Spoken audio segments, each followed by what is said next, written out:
So this is day 71 through 80, and I'm still responding to some of the papers. This is my good friend Roberto, and he did some really beautiful marks, and I kind of came in and collaged over some of the parts and left some open and then did some drawing on top of that. So it was kind of a fun doodle. I would like to have a little bit more control, I think, in some of this, and that's something I'll kind of come back and work on. And then this was also, yeah, Roberto's. So he had done all of these great lines and marks in this background. And then I added some of these circles and collage, and of course, bringing some of the organic in. So again, it was kind of hard, and I'm not sure if I'm really finished with that. This was completely different than anything I've done so far, but I like it. It just doesn't really fit into the whole scheme, except for that I do have some of the organic with the geometric, but I was really experimenting with laying these tissue papers over the background, and this was young Marco again, and me kind of responding to some of the things he was doing. So it was fun, very different. I feel like it's kind of something that just needs to be on its own. I don't know if I'll touch it. I think I'll just leave it just as is. And then, of course, my friend Roberto, who absolutely loves to do portraits, gave me a portrait to work on. And that is something that is so out of my genre.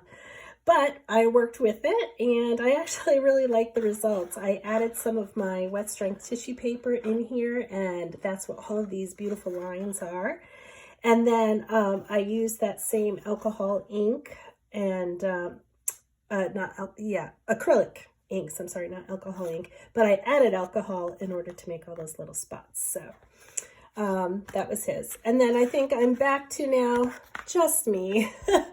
My collaboration is over, and that was a really good challenge just to get me moving through some of the rough parts, and I'm back to all of the beautiful spring blossoms that are just happening everywhere. And lilacs are my favorites. So these are just before they start to bloom.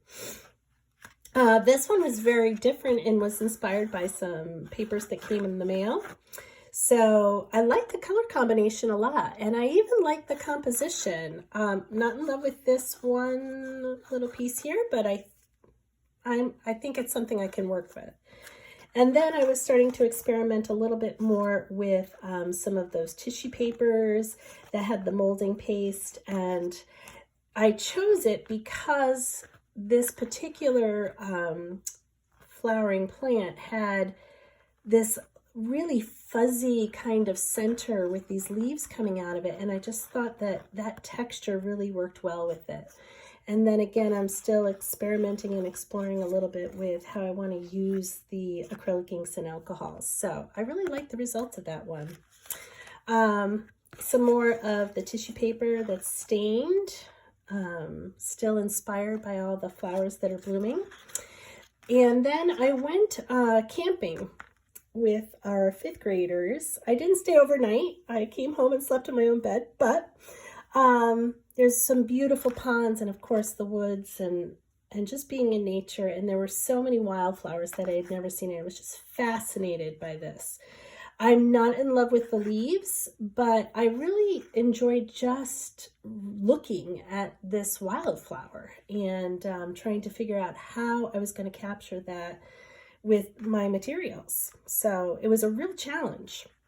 And this one I'm really enjoying. I didn't do much pen work except for in some of the leaves. And I was using the acrylic ink, but instead I was really using the dropper. And again, some of the background is showing through. So I really like that. It's like a goldenrod. So it was just a beautiful, beautiful wildflower.